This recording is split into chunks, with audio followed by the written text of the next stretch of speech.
What a way to get into the midweek. It is a double header of racing. I say what a way to get into that midweek racing because finally we have racing back on track in the Western Cape, albeit at the country course. It is going to be back to back today and tomorrow, Thursday. That is racing in the Western Cape back in the fold. It is 12:15, the off time to that first of their eight races, and we look forward to them seeing the program through with no element intervention. With us at Hollywood Bets of Scottsville, we're looking forward to a dry day. Just 1 millimeter of rain in the last 7 days, and they've meant that they had to use the 4 millimeters of irrigation or apply 4 millimeters of irrigation as far as the track itself is concerned. So all set for a good day's racing. All engaged jockeys so far will be present. All right, so that is the story. Now, let me introduce myself to Mr. Gary John, whom you do know as viewers. He has already been on and has left certainly a positive mark. Gary John, a warm welcome to our preview of Scottsville Racing on this Wednesday, and a great pleasure to be talking to you. Same to you, Cecil. Great doing this with you, and thanks for having me on the show again. Right. So far, you've started off on, you've hit the ground running by all accounts, and let's hope it all continues. But as you know, racing midweek is a very different kind of animal to the peak racing during the weekends, especially this Sunday at Hollywood Bets of Greyville. But let's make the best of it and hopefully build up our coffers. Now, in race number one, the Hollywood owned number 8, Ayubi. That is the money horse, and now has been backed into favorite at 22-10. The anti-post favorite was the 5 Saudi Sweep. That's the Sean Terry charge. That's also still up there in the betting. And then there's also money for Mike de Cox, the first time. Give me the green light in the colors of the Breeders' Vilkerboss Drift, and that is a Say It Loud, who's at 28-10. How are we going to negotiate this first leg of the bipod, Gary? Cecil, I found it very hard in the first leg. I mean, last time I tipped French Duchess as my value bet, I saw it ran third. When I saw this field, I got very excited when I saw this horse running again. But as I look through the horses in this field, I feel like it's in a lot stronger than its last run. Just touching on Yumi, I think this horse on form has the best form in this race. I really like its last run behind Dark Winter. I remember Muzi gave it a very, very patient ride. I do feel it could have finished a lot closer. There was winners in the race like Discerning and one or two other nice horses. So I really think this run to Dark Winter should be good enough to beat the race runners. You carry on. Secondly, Saudi Sweep. After watching that horse yesterday, Vulcan Outrun, never ran a good race. I'm very suspect of this form line. I added into my bar pot, but I won't be I won't be taking a bet in this race. My first choice has to be Yumi, and second choice will be Lady Slipper, the improver. Obviously, on the first timers, I haven't heard anything. If anything was to stick out to me, it would be Say It Out Loud. I think it's the half sister to Good Traveller, which did win, I think, at Scottsville first time out. But my best advice I can give you guys is watch them go down. If you're not going with a Yumi, find some value, maybe a big box quartet.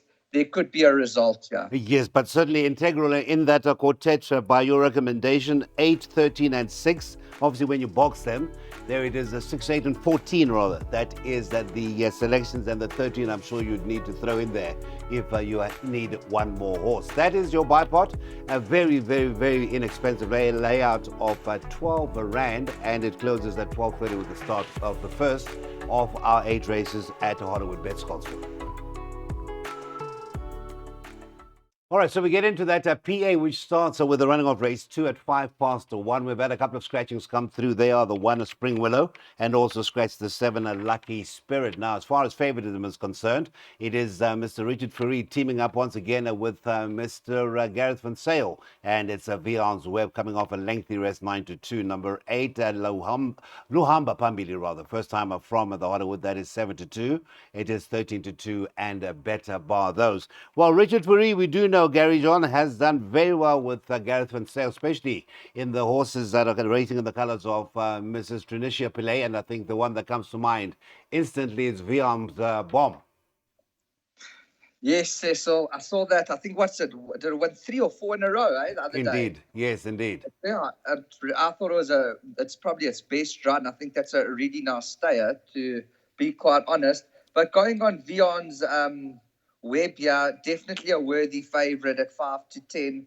I think it should win by half the race course, but I don't back 5 to 10 shots. I like looking for a lot more value. But I think this is a very worthy favourite. Its last run, everyone probably can see it. Sweetie Darling. Sahara Cat was in there, came out to win twice. Lion Rampart come out to win 3 times. Handsome Prince once. I think this form line is way superior than this bunch. But obviously, saying there are unknowns in this race with these first timers. Like I haven't heard anything, but one does stick out to me on breeding, which is the Danon Platina of Gareth Van Zyl, Luamba Pambili. I really like the breeding. I haven't seen the horse in flesh, but I'd watch all the first timers go down to post and then make my decision after that. If you are looking for some value for back ends of quartets, do not leave Galactus out. I think it can definitely pop up in the top 4 or top 3 in this field. Thank you so much, Gary John. So Galactus has to go in certainly much better than that last run. And our brother to Hippocrates, who is also owned by Mr. Jimmy Burgess, and that is 1-5 between the 12 and the 1400. Again, an inexpensive outlay to that PA, 4 rand only, so you can take it many times. Gary John sees legs of 5 and 6 races, 6 and 7, as the ones that might just need that cover. Otherwise, it is virtually a straight line.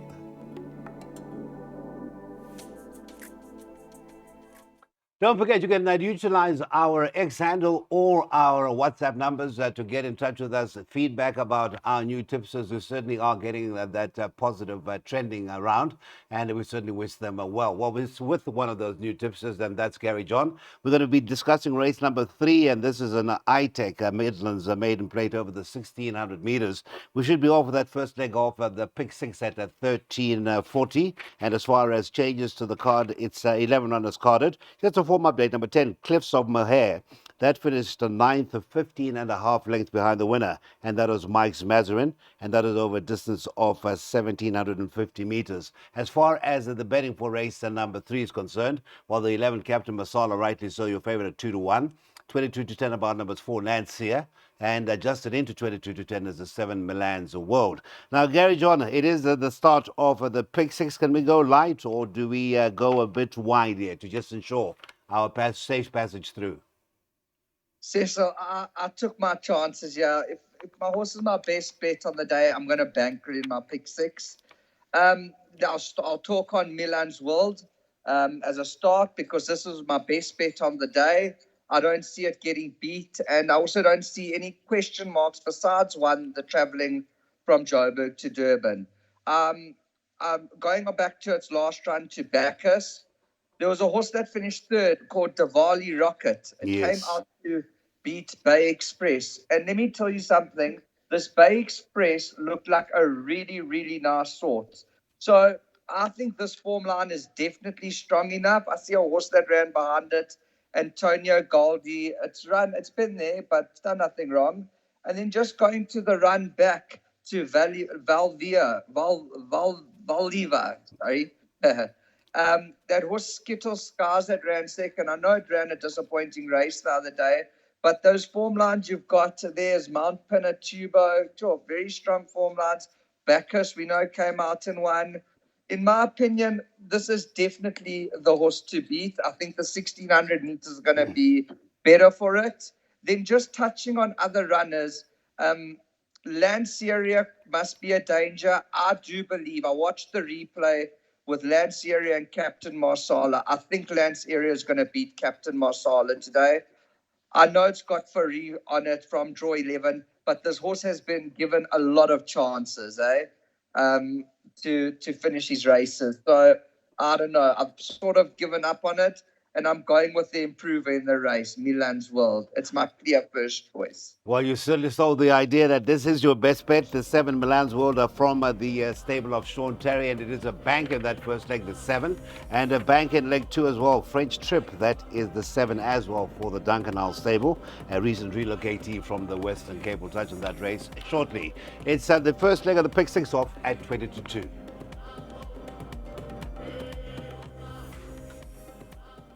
All right, we proceed on with our exotics. The first leg of the first jackpot is race number 4. We're still in maiden company. This is an Austin Smith maiden plate. It's over the 19 of 50, a field of a 9 carded. And your favorite is the relocatee that I alluded to just before we wrapped up race 3. And that is the 7 of French Trip, who's at 31-20. The 8 of Future Flow is at 4-1, 9-2, about numbers 1 at Bella Pablo, and the 5 Intuitive Spirit. That is also at 9-2. It is 17-2 and better bar those. So barring your relocatee, nothing really standing out as a possible danger in terms of the market at this moment in a time. But what is, of course, the big one is Sunday.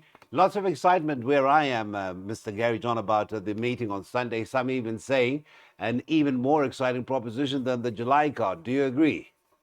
I think it's an unbelievable card on Sunday. I wish I was actually doing it on Sunday, I must admit. But I honestly think it's a bomb card for punters on Sunday, and I'm pretty sure they're all going to bank the boodle. I think you should be careful of what you wish for. You may never know. You may get that call that you so wish for. But let's talk about race 4.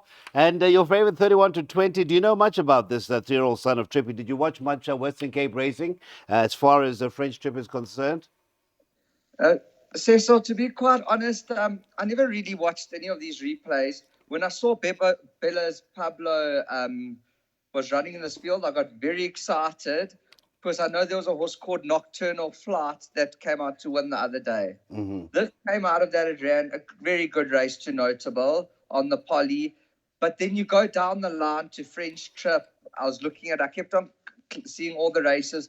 And French Trip has Bella's Pablo well held, eh? Mm-hmm. Well held on a few runs there. French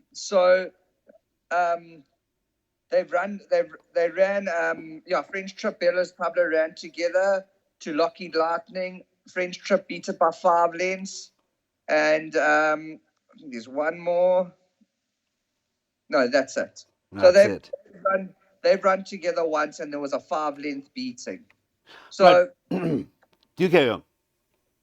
Pardon? No, do you carry on, Gary? Okay.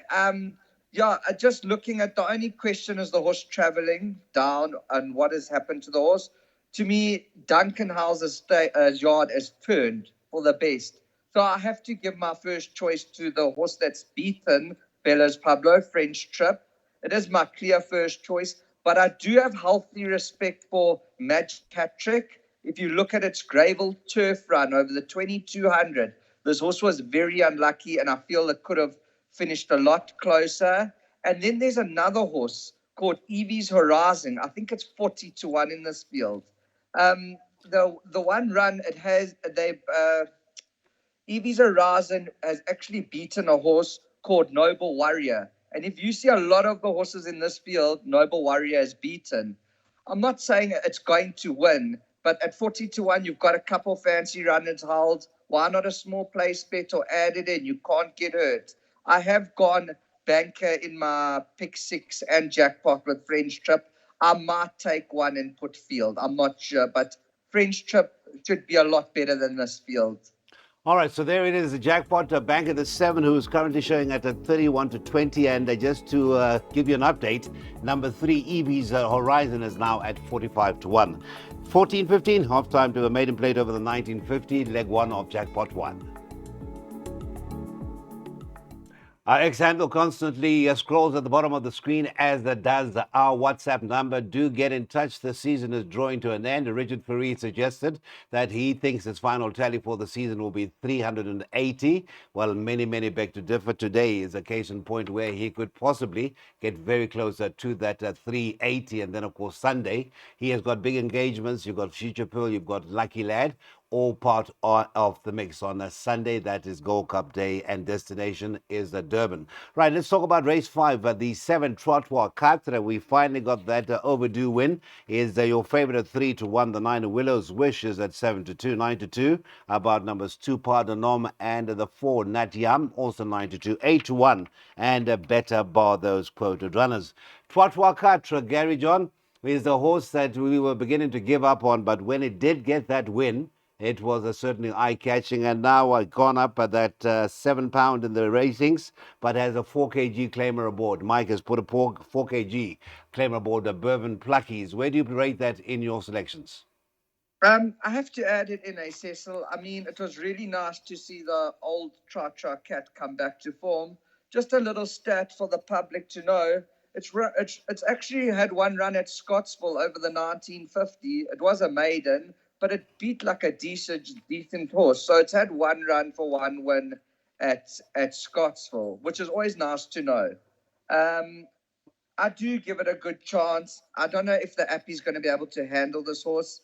There's a lot of this, to me, in this field, it's very, very open. I can't say one horse can't win here, if you know what I mean. Yes. I mean, if you look at Johnny the Thief's form line, its run to Flagman was a great run. And the run before to Lightning Glow. I mean, on those 2 runs, it has to go in. Then also Pardonom. I know it won on the poly. Its last 2 runs have been on the poly, and then its turf has been disappointing. But at one stage in its career, it did have 3 wins on the bounce, on the grass, but in Cape Town. So, I mean, that also has to be respected because I feel that it's at its peak, you know, it's ready. Nat Charm could be absolutely anything. And also Pirate Prince. And one more, don't forget, is Willow's Wish, because this horse looked like it came back to its best last time. And I think Ferree knows how to ride this horse because he rode it a bit differently last time. And I think it worked. And I'm pretty sure he'll do the same tactics on the grass today, even though it was on the poly last time. So Willow's Wish must go in. It's also got great form. Like I said, this race here, I can't stick my neck out. This is a field leg for me. All right, but if you were to take a tentative selection, each way number 1 Johnny the Thief, and certainly that run behind Flagman certainly does suddenly make a good reading. This is race number 5, the first leg of the second jackpot, and you have to be on by 14.50. This is a Senproper real estate, merit rated 94 over the 1950. All right, so we get into that first leg of the last pick 3, a possible chance to get involved in pick 3 at 15.25. We drop down to a merit rate at 80. The distance also drops to 17.50, and the favorite is a 1 To The Rescue, and I think the price itself tells you the trappy nature of the contest. It is a To The Rescue 5-1. The 6 Palermo is at 11-2, also 11-2, but coming in from 13-2 is number 9 Lucky Dollar, who certainly has been a model of consistency, and also a nibble at the 11 Ricardo into 7-1. Scratchings are the 16 and the 17. They were both reserves, so they're surplus to requirements. Now To The Rescue, your tentative favorite, Gary John, will be racing in colours where everywhere you go, once again about Sunday, giving you the double. Lucky Lad onto Future Pearl. But again, it's a case of if races were won on paper, that is the double. But I know Sunday, it'll be a very competitive affair. Yes, of course. One thing about this horse To The Rescue, I think I had to pay my green fees with this, or school fees with this horse, because the amount of times I backed it and it got beat. I've got I'm very scared of this horse because you just don't know what if it's going to lose lengths at the start. Is it going to drop itself out? It seems like a very, very hard ride, but I know you got Ferree on it, but still can definitely beat this field if it brings its best. I made my value play in this race is Beyond the Boundary. I really like its form. I know it is going up a bit in distance, but I just see this form being a lot more superior than this bunch. I mean, this Cape Town run to Inamorore, nothing wrong. Cafe Culture, nothing wrong. Strathclyde, great runs. And I mean, this horse was also rated at one stage. And I mean, Alison Wright is having her winners. They quieten down a little bit, but that stable is hot. And then just another thing on Lucky Dollar, number 9. When I looked at the race, this was my first choice. and I changed it because I see it hasn't been the 1750. So I don't know what to expect. I definitely think it will stay. I'm ignoring its last poly run, even though it was still a decent run. But the run behind Spelling Bee, there have been plenty of winners. Bristol Hercules, Muller Man, Madison Valley come to win twice. This form line down by the river came second the other day on Sunday. I honestly see nothing wrong with this form line of Lucky Dollar. The people are playing it. Lucky Dollar is probably a very, very good top 4 place bet in this race. But I'm going to stick to the value with Beyond the Boundary and try get lucky. Thank you so much. And I can tell you the money is coming in for Lucky Dollar. It is now into 11 to 2 from 13 to 2 last night, and certainly has been holding form. Off time to that first leg of the last pick 3, 15.25. All right, we continue with our KZN meeting. It is previewing racing from the capital, Pietermaritzburg. Hollywood Bets Scottsville is the venue. 12:30 is the off time to that first of 8. We're into the penultimate race, number 7. And now race number 7, and Fillies and Mares 88 is over the 1,200 meters. And favoritism is with the 2 Shantas Pride, who's at 5 to 2. Richard Fourie once again is reunited with the 4-year-old daughter of William Longsword. Number 10, Peyton's Heir, who's beaten quite a few of the runners this afternoon in this particular race, 5 to 2. And Nebula the 4, La Divina, into 3 to 1 from the 33 to 10. That's Andre Nell and Serena Moodley teaming up a good draw of 4. All right, please undo this puzzle for us, race number 7, because I see some value somewhere along the line, but I hope you can actually point us to where that value is, Gary John. Cecil, when I looked at this race, I looked at the 3 Hollywood horses. I put them all 3 in my bets. I think one of them should win. I also see with Peyton's Heir and Shanta's Pride, I think there's a 3 kg turnaround in weights in Shanta's Pride. And also with Shanta's Pride, please ignore its last run. I believe the horse is a lot better than its last run. Also, Peyton's Heir done nothing wrong. I mean, and also the value here looks like Sash Away. It's also got brilliant form. I mean, 10 lengths double Grand Slam. That's an absolute cracker. It ran in the East Coast Radio Toboggan Stakes. It's a very, very good run. But I mean, if it also needs to come back to its best and improve with Sash Away. But I honestly think with the 3 Hollywood horses, you should get through everything. All right, so that would be numbers 2, 9, and 10, and that should suffice to see you through that first leg of the last double. That is Shanta's Pride, your current favorite. Number 9, Sashay Away, that is the value at 13 to 1. And also up there in the betting is the 10 Patterns Air, that is from the Gareth Sale stable. The last double gets underway with the first leg going off at 4 o'clock. Just highlighting the one scratching on the last race on Wednesday today. This is 14. Professor Lupin is out, so that leaves us a field of 15. And topping the boards right now is another in those famous hooks, and that is Moya Wala Liga at 33 to 10. Gareth Van Sale and Richard Fourie teaming up with Hollywood Bets. And number 15, Amada Plata 9 to 2. Number 12, Cotton Ron is at 7 to 1. 8 to 1 is a 2 Intrepid.